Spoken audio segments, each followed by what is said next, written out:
I've got some incoming Battletech mailbag here. I was asked, Fritz, being kind of a traditional wargamer, do you like playing Battletech on Hex Maps? I mean, I'm listening to your vlogs. I'm checking out the splash screens here, and looks like most of your games are on a traditional wargaming table, although you've got a couple of Hex Maps out there. What's the deal with that? Now, in response, yes, you can play Battletech on Hex Maps. You can play it on a traditional wargaming table, converting things over. And then you could kind of balance it in between the best of both worlds, navigating a Hex Map with 3D terrain. Now, the advantage of Hex Maps is, first of all, portability. These things fold, they roll up, they fit in the box, they're ready to go, whether it's the cardboard printed ones or kind of the new releases. You can get a number of Hex Maps very, very quickly, right? If I have a traditional wargaming table, well, I've got to build that table. I might have 3 or 4 terrain sets that could sit on that table, but that's got a big physical footprint. And if I'm traveling to a gaming club or a store, usually I'll bring one box with me, but it's limited. My Battletech Hex Maps, I've got like 15 or 20 that I can just bring. My opponent feels like playing something, or if we want to randomize it, we can do it. So right away there, in terms of portability, ease of use, and just acquisition, tactica acquisition, Hex Maps are going to win out. Second is Hex Maps, there's nothing to dispute. Everything is marked. Everything is available there. You know the mech's facing. You know the range. You know the line of sight. You know the certain modifiers. Like you can calculate everything out. So when you're making your decisions, not only is there, well, do you think it's this? Do you think it's that? The game is optimized to play very, very quickly. On a traditional wargaming table or a hexless game table, you've got to make those decisions. And you've got to be okay, depending on the situation, where you've got to give a little. So, a mech is shooting at my mech. My opponent's like, hey, I think that's left armor based on the facing. Well, I've got my arm blown off. I'm into internals. I'm smoking. Of course, I'm like, well, I think that's forward-facing armor. In a situation like that, where we're not sure what it is, you could dice it off. But then if I win, I'm going to be happy. If you lose the dice off, you're going to be kind of sad face on it. I'll give it to my opponent, right? That luck of the mech warrior, or that luck in the moment. What do you think it is? You go with it. I do this also with the rules, where if we come across something that we're not quite sure, I want to give that advantage to my opponent. Or if it's something that could like really be cool and make something cool happen in the game, like let's see what happens. Could that cost me the game? It might. It's not a tournament.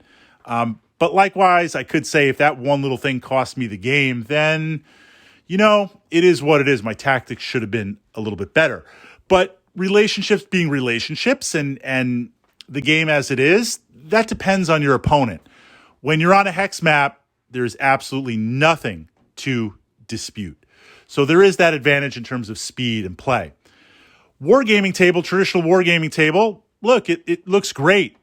It looks great. You've got 3D terrain. You've got your mechs. You've got some smoke effects. You've got some battle damage. In that moment where you step back from the table, you're like, this is Battletech. On a Hex Map with painted mechs, it still looks good, but it's a little bit flat. Now, the middle ground. Put aside City Fight, City Tech Hex Maps for a second. Most Hex Maps are a combination of woods, of hills, of rubble.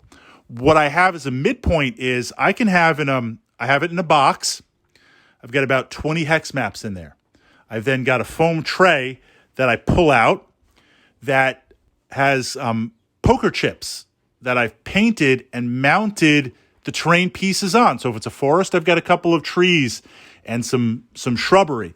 If it's rubble, I've got some crumbled rubble. If it's hills, I've got some foam cut out and modeled as a hill. I put that on the Hex Map itself. And as we play and as we move, you have the benefits of a Hex Map. You've got the benefits of a cool-looking 3D traditional wargaming table, and let's say it's a pair of light woods. When a mech moves into that hex occupying the light woods, I pull up the poker chip, we put it aside, and the mech occupies that spot.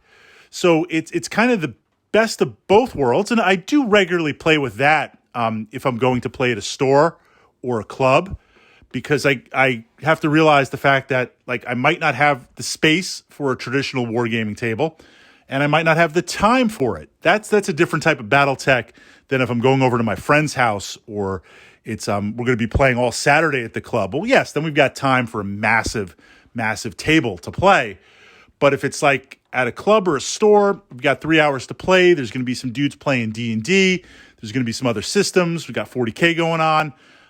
I only have half a table. Then I can put down that hex map, put down those 3D tokens, and play that way. So I understand, I appreciate, I use hex maps.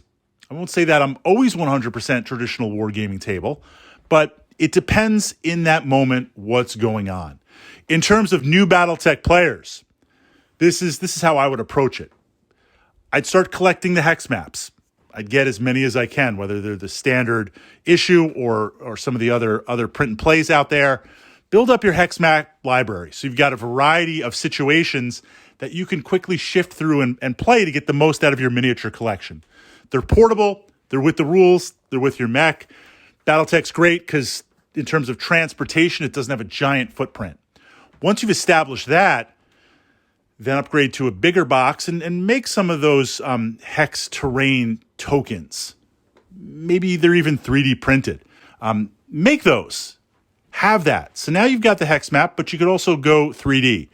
And then lastly, that is when, if I don't have other wargaming systems that I can borrow it from, that is when I would invest in a traditional wargaming table with a box of terrain. And the table itself might just be a rollout terrain map. And the terrain might just fit in a box. It doesn't have to be a giant footprint. But I would push for that last. And this way you then have 3 options, but you can jump into the game right away and play it.